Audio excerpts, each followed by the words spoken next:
Փաստաբան Նորայր Նորիկյանը ER Armenia-ի տնօրեն Արսեն Ավետիսյանին ծեծի ենթարկելը համարում է երկրում տիրող անպատժելիության մթնոլորտի հետևանք։ Ըստ գործարարի կնոջ Արսեն Ավետիսյանին ծեծի են ենթարկել մի խումբ անձինք, իդեմս ֆուտբոլի ֆեդերացիայի նախագահ Ռուբեն Հայրապետյանի Տարոն ավիաընկերությանն ունեցած պարտքի պատճառով։ Հարգելի պարոն, ձեզ ով է իրավունք տվել ինքն իր առողջությամբ զբաղվել եւ պատժել մարդկանց ըստ ձեզ ենթադրյալ նշված անձի կողմից ենթադրյալ իրավախախտում կատարելու համար։ Կարեն Դեմիրճյանի անվան մարզահամերգային համալիրի հարակից տարածքում անթույլատրելի է որևէ կառուցապատում, հատկապես որ շինության հարևանությամբ Եղեռնի զոհերի հուշահամալիրն է։ Քանդակագործ Ֆերդինանդ Առաքելյանը զարմանում է, թե ինչ կերպ է կառավարությունը փորձում լուծել խնդիրները։ Ինչ է նշանակում մառոժնի ծախել, մարմնավաճառության փող հավաքել, կաբարե ստեղծել, այլ նարկոմանիա ստեղծել, ամեն ինչ ստեղծել, որ փող լինի այդ շենքը պահելու համար։ Այդ Լուվրը այդպես են պահում, հա? Լասկալան այդպես են պահում։ Պետությունը փող է դնում դրա համար։ Սիմկուսակցությունը պատրաստվում է առաջարկությունների փաթեթ ներկայացնել Սահմանադրական փոփոխությունների մասնագիտական հանձնաժողովին։ Կուսակցության նախագահ ՀՀԿ խմբակցության պատգամավոր Հայկ Բաբուխանյանը նշել է. 36 հոդվածի վերաբերյալ ուրեմն ունենք խիստ անհամաձայնություն այդ երեխաների, այսպես ասած, իրավունքների գերուրճացումը եւ այսպես ասած յուվենալ դրույթները, որոնք այստեղ ներթափանցել են, մենք նաև առաջարկում ենք այսպիսի կետ ավելացնել 15-րդ հոդվածում ընտանիքի ինքնիշխանությունը երաշխավորվում է։ Մենք երիտասարդական նախաձեռնությունը Հյուսիսային պողոտայում կազմակերպել էր դրամահավաք 21-ամյա Սամվել Ավետիսյանի բուժումը Գերմանիայում կազմակերպելու նպատակով։ Երիտասարդին, որը հրազենային վիրավորում է ստացել 2012 թվականին զինվորական պարտականությունները կատարելիս, բուժման համար պակասում է 4800 եվրո։ Քաղաքացիների նվիրատվությունների արդյունքում հավաքվեց 670,000 դրամ։ Օգոստոսի 20-ից 31-ը Դոգմա ռոք խումբը հանդես կգա համերգային շրջագայությամբ։ Անվճար համերգներ կկայանան Գյումրի, Վանաձոր, Սիսիան, Ստեփանակերտ, Կապան, Գորիս եւ Արմավիր քաղաքներում։ Խմբի երգչուհի Զառա Գևորգյանը ներկայացրեց շրջագայության նպատակը։ Գիտենք, որ այդ մարդիկ իրոք կարոտ են այդ տեսակ եւ հնչողությանը եւ երաժշտությանը, որովհետեւ իրոք այնտեղ շատ քիչ բան է կատարվում։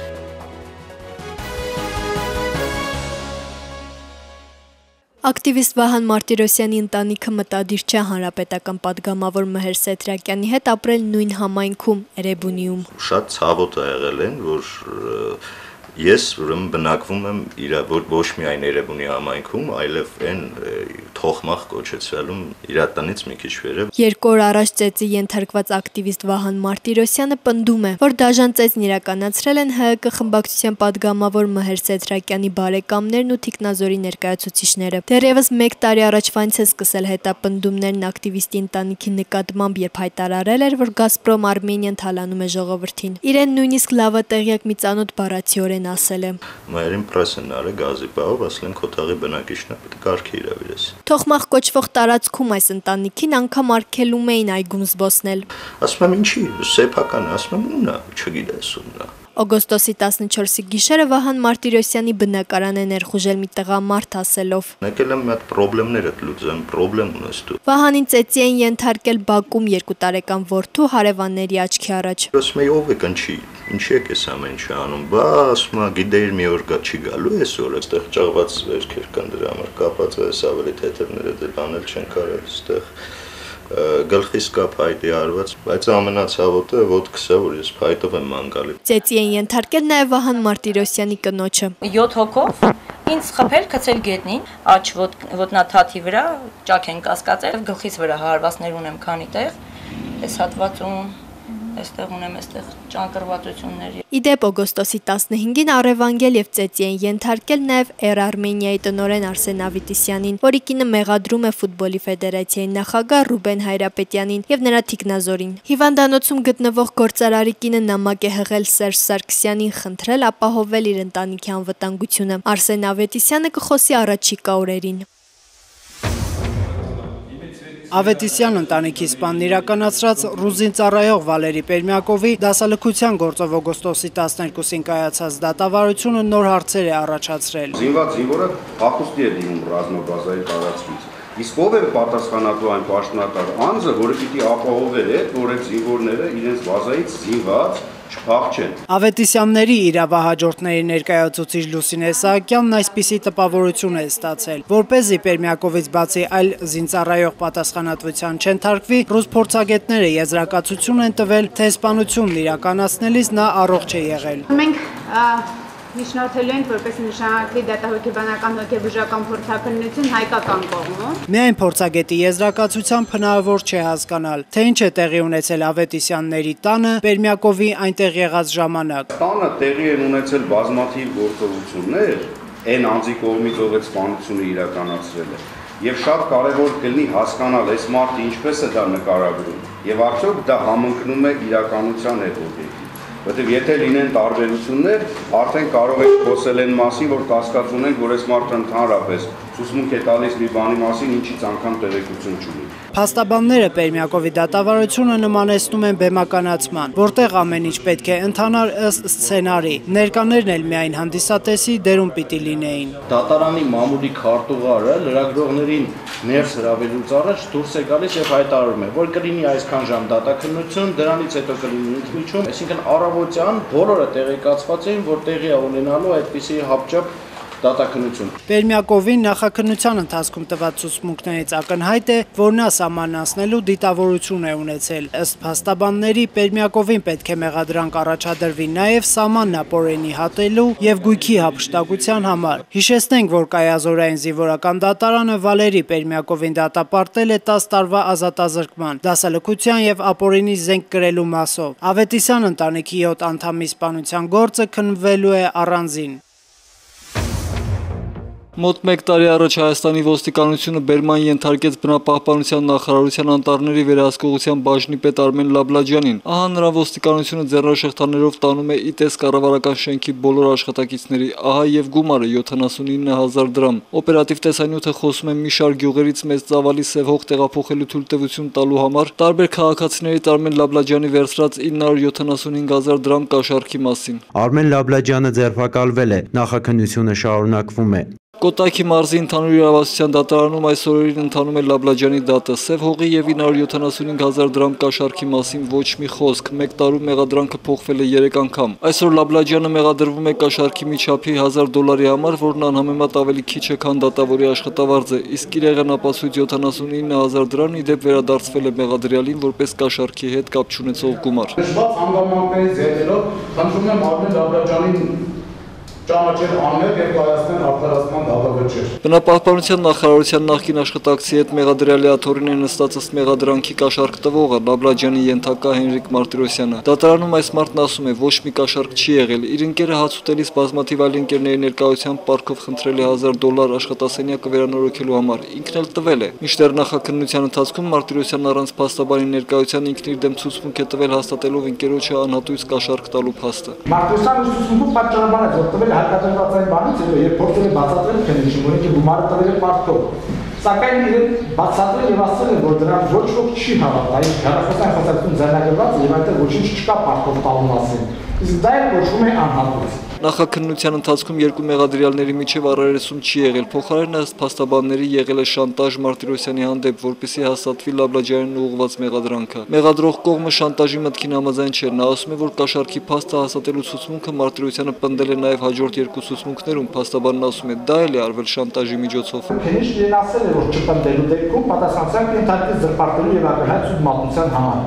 Դատախազը Լաբլաջյանի համար պահանջում է 8 տարվա ազատազրկում, Մարտիրոսյանի համար 3 տարի։ Կայացվի արդար վճիռ,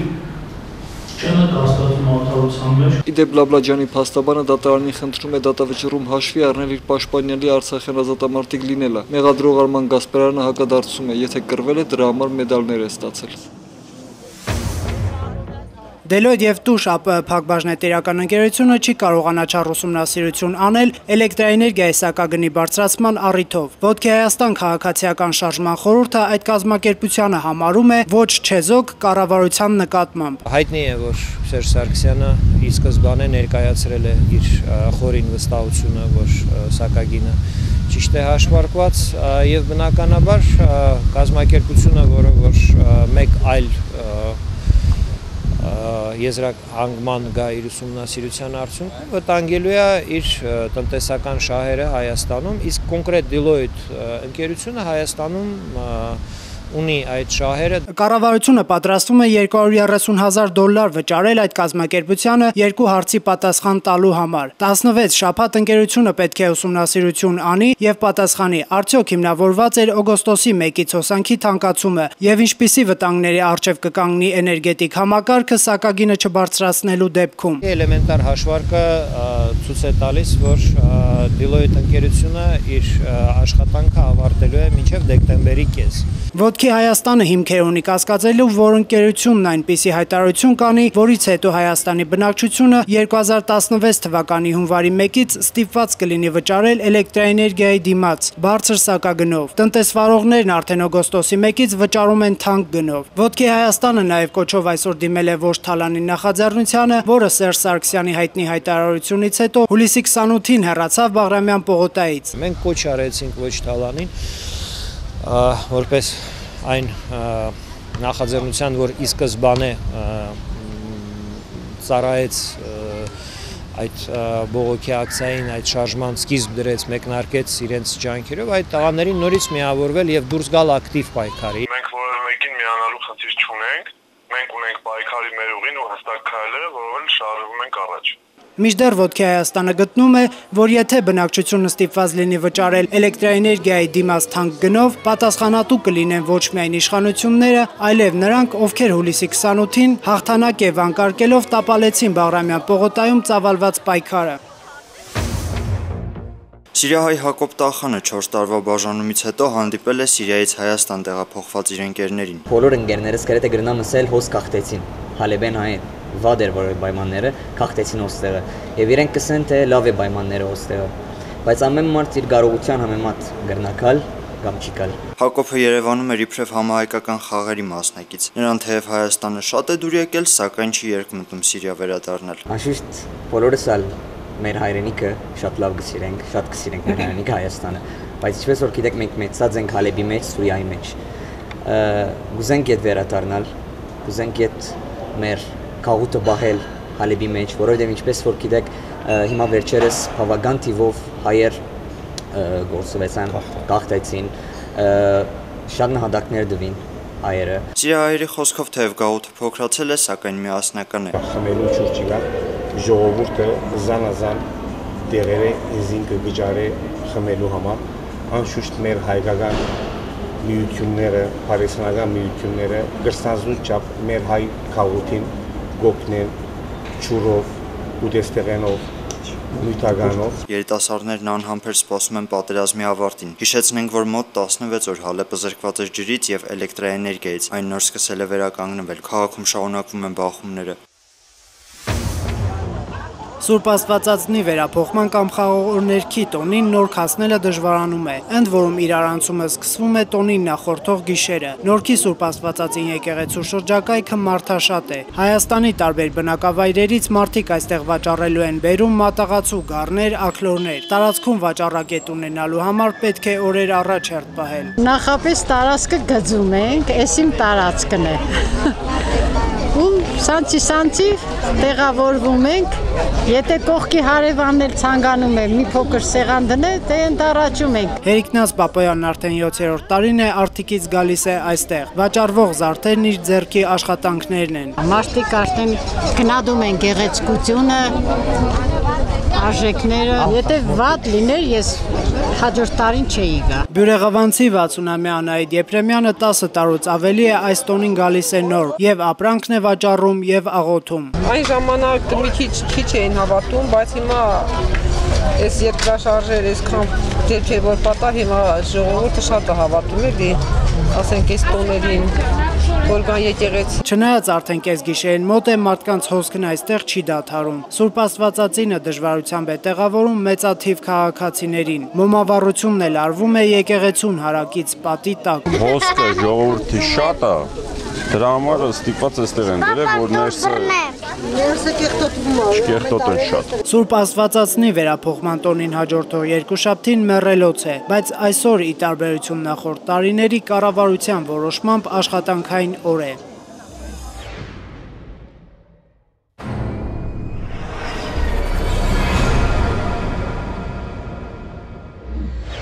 1997 օգոստոսի 17-ին Հայաստանի ռադիոսիրողների խումբը Երևանից շարժվում է Դիլիջան։ Մեկ շաբաթ նրանք այնտեղից կապվելու են աշխարհի տարբեր ռադիոսիրողների հետ։ Դիլիջանը պատահաբար չի ընտրվել իբրև հեռարձակման կենտրոն։ Պատմությունն է Դիլիջան քաղաքը, այս տարածքը չի հնչել եթերին, ռադիոսիրական եթերին։ Նրանք տեսել են կինո, միմինա են տեսել, Դիլիջան լսել են, բայց հիմա թե եթերին լսեն Դիլիջան։ Գարեգին առաջին կաթողիկոսը 1997 օգոստոսի 17-ին այցելում է Հայաստանի պատմության թանգարան ցուցահանդեսի բացմանը ժապավեն կտրելու։ Ցուցադրվում են հայ եկեղեցու գանձերը եւ եկեղեցիների մոդելներ։ Կաթողիկոսն ասում է, որ ապագայում հովանավորների եւ բարեգործական ներդրումների շնորհիվ վերականգնվելու են մեր բոլոր եկեղեցիները։ Նույն օրը լրագրողների հետ առաջին անգամ հանդիպում են ՄԱԿ-ում Հայաստանի գործերի ժամանակավոր հավատարմատարը Մովսես Աբելյանն ասում է, որ սեպտեմբերից Հայաստանը հրաժարվելու է ՄԱԿ-ի հումանիտար օգնություններից եւ անցնելու է զարգացման ծրագրերին։ 1997-ի այսօրը լրագրողների հետ հերթական անգամ հանդիպում է Հայաստանի նախագահի մամուլի քարտուղարը։ Լրագրողները Լևոն Զուրաբյանից ուզում են ստանալ մեկ հարցի պատասխան՝ երբ է նախագահ Տեր-Պետրոսյանը հանդիպելու լրագրողների հետ։ Լևոն Զուրաբյանը ժպտում է եւ հիշեցնում՝ հույսը վերջինն է մեռնում։ 1998 օգոստոսի 17-ի ամռան շոքին հոսանքազրկված է Հայաստանի միակ մասնագիտացված նորքի մանկական ինֆեկցիոն կենտրոնը։ Տնօրեն Արա Ասոյանը զգուշացնում է, պետության վրա ավելի թանկ կնստի, եթե 15 տեսակի վարակով մոտ 200 հիվանդի իրենք ուղարկեն տուն։ Հիվանդանոցը կուտակել է 8 միլիոն դրամ էլեկտրաէներգիայի պարտք, որը միայն պետպատվերով սնվող այս հիվանդանոցին պետությունը չի փոխանցել։ Բազմիցս մեր կողմից զգուշացվել է հիվանդանոցը հոսանքազրկվածը պարտքի դիմաց, գործող էլեկտրոէներգիայի կանոնների համաձայն։ Լույս չկա, ջուրն էլ չկա, պոմպերը բոլորը կանգնած են, դուք պատկերացնում եք զուգարաններում, լվացարաններում ջուր չլինի ինֆեկցիոն հիվանդանոցում։ Բոլոր անալիզները պետք է ստիպված դենետենք։ 1998-ի այսօրն սկսվում է Երևանի Սուրբ Սարգիս եկեղեցու մոմավառության սրահի եւ զանգակատան շինարարությունը։ Արարատյան հայրապետական թեմի առաջնորդական փոխանորդը մոմավառության սրահի կառուցումը բացատրում է նրանով, որ եկեղեցում աննար է մնալը։ Մոմի ծուխը շնչահեղձ է անում մարդուն։ Եկեղեցին նաեւ ամբողջ սևության մեջ է, մուրի մեջ է։ Իդեպ մոմավառության սրահի հիմքը փորելիս այնտեղ հայտնաբերում են մարդու ոսկորներ։ Ենթադրվում է, որ մինչև եկեղեցու կառուցումն այդտեղ գերեզմանոց է եղել։ 2000 թվականի օգոստոսի 17-ին Ռոբերտ Քոչարյանն այցելում է Ռուսաստանի դեսպանատուն ցավակցական գրառում թողնելու Բարենցի ծովում վթարված Կուրսկատումային նավի 180 անդամների մահվան առիթով։ Նրան ուղեկցում էր Անվտանգության խորհրդի քարտուղար եւ Պաշտպանության նախարար Սերժ Սարգսյանը։ ՍԻՄ կուսակցության նախագահ Հրանտ Խաչատրյանը դատարան չի դիմի Ղարաբաղի դատախազության տարածած այն լուրը հերքելու համար, ըստ որի Արցախի պաշտպանության բանակի նախկին ղեկավար Սամվել Բաբայանը խոշոր գումարներ է փոխանցել կուսակցությանը։ Ըստ ցուցմունքներից մեկի Բաբայանի թիմակիցը ՍԻՄ-ին Հայաստանի խորհրդարանում տեղեր ապահովելու համար տվել է $345,000 գումար։ Մենք որևէ կարիք չունենք այդ հարցը մտցնելու այն իրավական դաշտը, որը այսօր ավելի կեղծ է, քան բաց քաղաքական դաշտը։ 2000 թվականի օգոստոսի 17-ի դրությամբ Մեծամորի ատոմակայանում աշխատում է ընդամենը մեկ հեռախոս, տնօրենի ընդունարանի հեռախոսը։ Կապն անջատվել է 12 միլիոն դրամ պարտքի պատճառով։ Արմեն Թելն ասում է, որ չի միացնի մինչև չմարեն։ Հայէներգոն ատոմակայանին պարտք է 68 միլիարդ դրամ, նրանց միջև օրերս կնքվել է պայմանագիր, ըստ որի եթե հաշվարկային ամսվա համար Հայէներգոն չվճարի ատոմակայանին, կաշխատի տուժերի մեխանիզմը։ 2001-ի այս օրերին Արթիկի շրջանի 2 գյուղերում արտակարգ իրավիճակ է։ Գյուղի ամենածեր բնակիչներն անգամ նման աղետ չեն հիշում։ Հորդարատ անձրևն ու կարկուտը հունից դուրս է բերել սելավատարը եւ լցվել տները։ Ավերումներից տուժել է 35 ընտանիք, զոհերը անասուններն են։ Մրգատու այգիների հետքն էլ չի մնացել, ոչնչացվել է գյուղացիների ձմռան պաշարը։ Ավիրեց աստվածը չենջի ջղայնացավ, ավիրեց ասման սաղի տունուտուրը քանդեց։ Ուժեղ ահրելի ոռնոց դրսում։ Ահավոն անտնել, դռները բացեցին ու անմիջապես սելավը ներս, մինչև երկրորդ հարկը։ Հայաստանի նախագահ Ռոբերտ Քոչարյանի գրչի մի հարվածով ԱՄՆ Կալիֆոռնիա նահանգը դարձել է քաղաք։ Դա հայտնի է դարձել 2001-ի օգոստոսի 17-ին, երբ Հայաստանի առաջին արտգործնախարար Ռաֆի Հովհաննիսյանը տեղեկանում է, որ մեկ շաբաթ առաջ Ռոբերտ Քոչարյանն իրեն շնորհել է Հայաստանի քաղաքացիություն։ Ինքը քաղաքացիության հարցով դիմել էր 10 տարի առաջ, իսկ այս տարվա ապրիլից հրաժարվել ամերիկյան քաղաքացիությունից։ Ի դեպ արևելահայերեն գրված հրամանագրում արևմտահայերեն է պարոն Հովհաննիսյանի ազգանունը։ 2010-ի օգոստոսի 17-ին հրապարակվում է Հայաստանում ռուսական ռազմակայանի տեղակայման ժամկետը երկարաձգելու վերաբերյալ թիվ 5 արձանագրության նախագիծը, որի ստորագրությունը նախատեսված է Ռուսաստանի նախագահ Դմիտրի Մեդվեդևի Հայաստան կատարելիք պետական այցի ընթացքում։ Նախագծի երրորդ հոդվածը վերախմբագրվում է այսպես. Ռուսաստանյան ռազմակայանը Հայաստանի Հանրապետության տարածքում գտնվելու ժամանակաշրջանում, բացի Ռուսաստանի Դաշնության շահերի պաշտպանության գործառույթների իրականացումից, հանրապետության զինված ուժերի հետ համատեղ ապահովում է Հայաստանի Հանրապետության անվտանգությունը։